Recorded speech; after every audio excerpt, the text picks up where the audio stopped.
नमस्कार दोस्तों, आपका प्रिय दोस्त जितेंद्र स्वामी आज एक नया वीडियो लेकर आपके सामने उपस्थित हूँ। जैसे कि आपको दिखाई दे रहा है, पीजीटी हिंदी में आरओ भाग 1 जो कक्षा 11 में चलती है, उसके हर चैप्टर के ऊपर, हर अध्याय के ऊपर एक महत्वपूर्ण कथन दिया गया है। सभी अध्यायों के कथनों को मैंने एक जगह संकलित किया है और उस अध्याय को कहाँ से, उस कवि या लेखक की रचना से लिया गया है, उस बिंदु को भी शामिल किया गया है। वीडियो को पूरा देखना, चैनल को सब्सक्राइब करना। देखो पहला कथन, साहित्य वह जादू की लकड़ी है जो पशुओं में, ईंट पत्थरों में, पेड़ पौधों में भी विश्व की आत्मा का दर्शन करा देती है।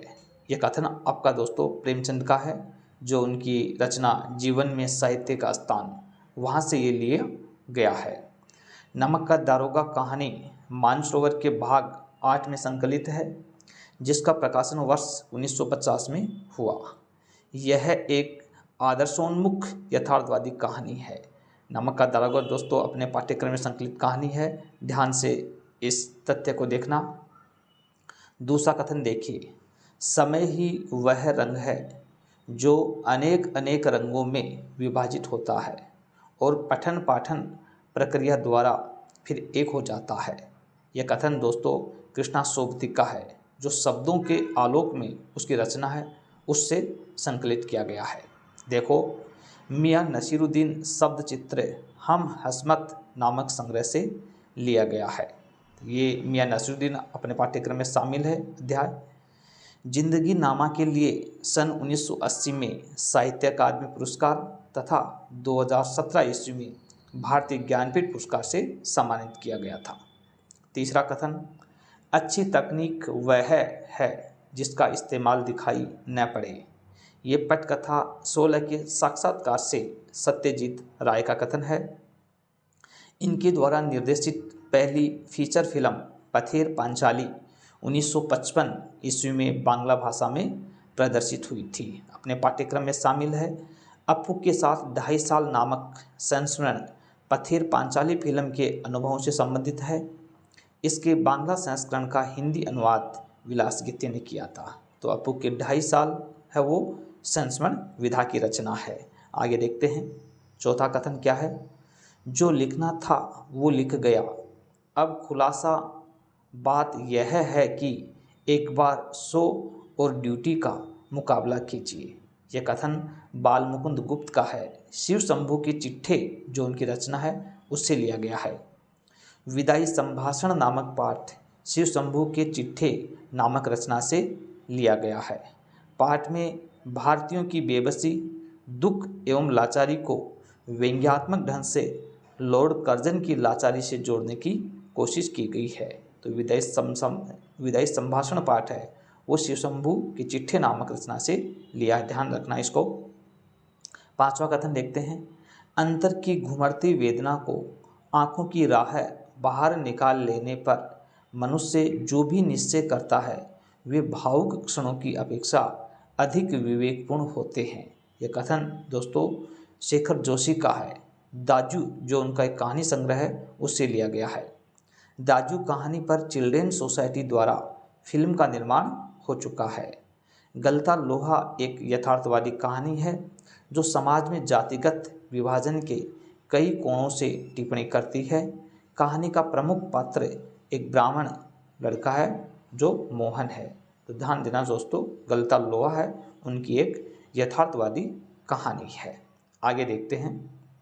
6 नंबर पे, चलते चलते अंत नहीं, अंत बिना छुटकारा नहीं, इसलिए तपस है, धुआं है, यानी इच्छा है, जान लेने की, पहचान लेने की। ये कथन कृष्णनाथ का है। लद्दाख में राग विराग जो रचना है, उससे लिया गया है।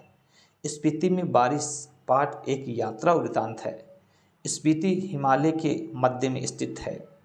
ऊंचे दरों एवं कठिन रास्तों के कारण यह स्थान दुर्गम है। कृष्णनाथ का जन्म 1934 में वाराणसी उत्तर प्रदेश में हुआ था। तो अपने पाठ्यक्रम में स्पीति में बारिश एक पाठ शामिल है जो यात्रा वृतांत विधा का है। 7वां कथन देखिए, लोकप्रियता कभी भी रचना का मानक नहीं हो सकती। असली मानक तो होता है रचना का दायित्वबोध, उसके सरोकार, उसकी जीवन दृष्टि। यह कथन दोस्तों मनु भंडारी का एक कहानी यह भी जो रचना है उससे लिया गया है। रजनी मनु भंडारी द्वारा रचित एकांकी है।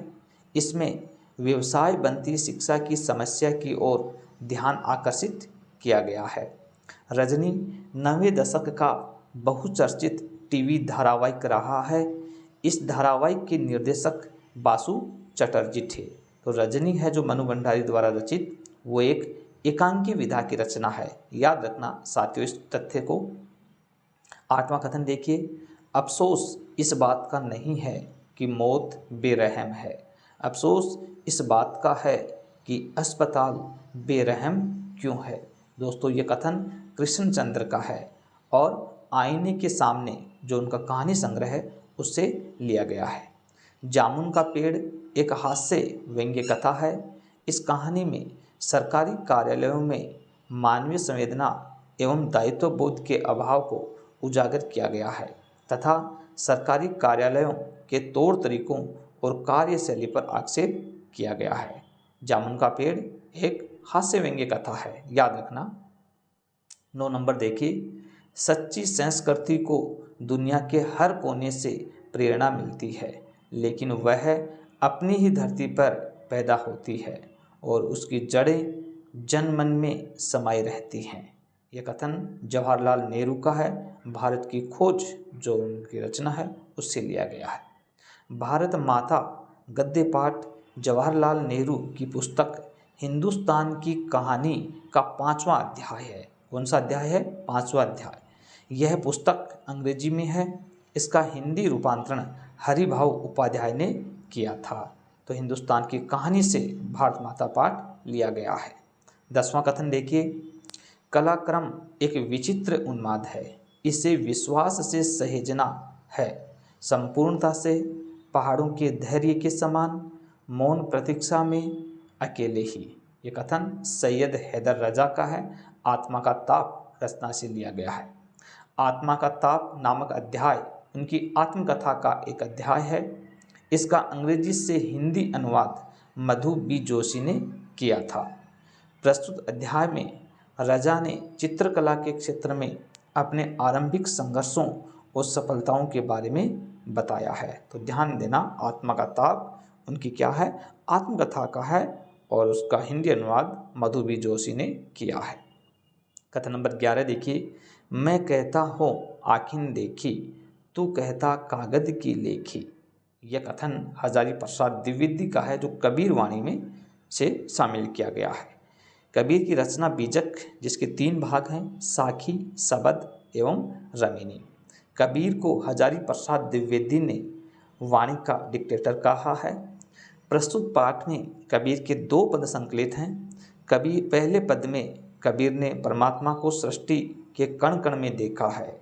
दूसरे पद में कबीर ने बाह्य आडंबरों पर प्रहार किया है। तो ध्यान रखना दोस्तों, कितने पद शामिल हैं? 2 हैं और वाणी का डिक्टेटर हजारी प्रसाद द्विवेदी ने कहा। 12 कथन देखो, गाहिल की गत गाहिल जाने, हियड़ो अंगठा संजोय, जोहर गत जोहरी जाने, क्या जाने जिन खोय।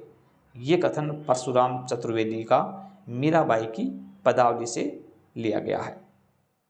प्रस्तुत पाठ में मीराबाई के 2 पद हैं जो नरोत्तम स्वामी द्वारा संपादित व संकलित मीरा मुक्तावली से लिए गए हैं।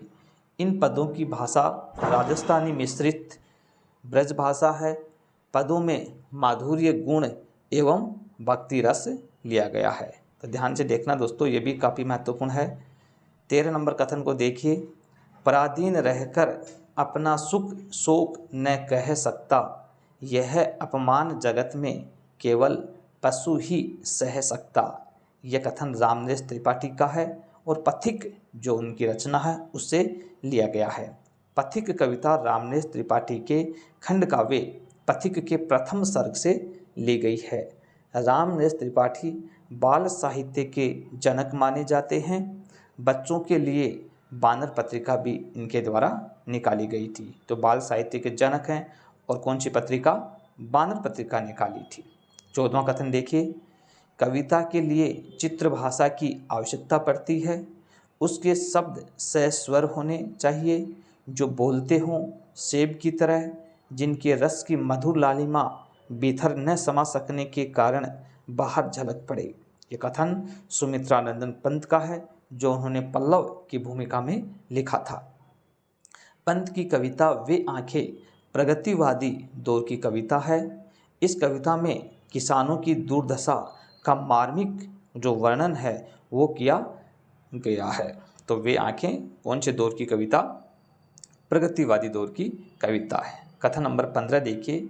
कुछ लिख के सो, कुछ पढ़ के सो तू, जिस जगह जागा सवेरे उस जगह से बढ़ के सो। भवानी प्रसाद मिश्र की रत्नावली से ये कथन है। घर की याद कविता में कवि ने अपने जेल प्रवास के दौरान लिखी थी। कवि को जेल प्रवास के दौरान घर से विस्थापन की पीड़ा सालती है और घर के एक एक सदस्य को कवि याद करने लगता है। तो ध्यान देना, घर की याद कविता है, ये भवानी प्रसाद मिश्र की है और जेल प्रवास के दौरान है साथियों ये लिखी गई थी। तो घर के सदस्यों की याद को बताया है। 16 नंबर कथन देखिए। मेरे सीने में नहीं तो तेरे सीने में सही, हो कहीं भी आग लेकिन आग जलनी चाहिए। ये दोस्तों दुष्यंत कुमार की गज़ल है और साए में धूप जो उनका गज़ल संग्रह है उससे ली गई है। और यहाँ पाठ में शामिल कुछ गज़लें हैं वो उनका काव्य संग्रह जो साए में धूप है उसी में से संकलित हैं। तो ये दोस्तों बहुत ही महत्वपूर्ण कथनों को मैंने इसमें शामिल किया है। दोस्तों यदि मेरे द्वारा प्रसारित वीडियो आपको अच्छे लग रहे हैं तो वीडियो को लाइक करें, शेयर करें और चैनल को सब्सक्राइब अवश्य करें। धन्यवाद।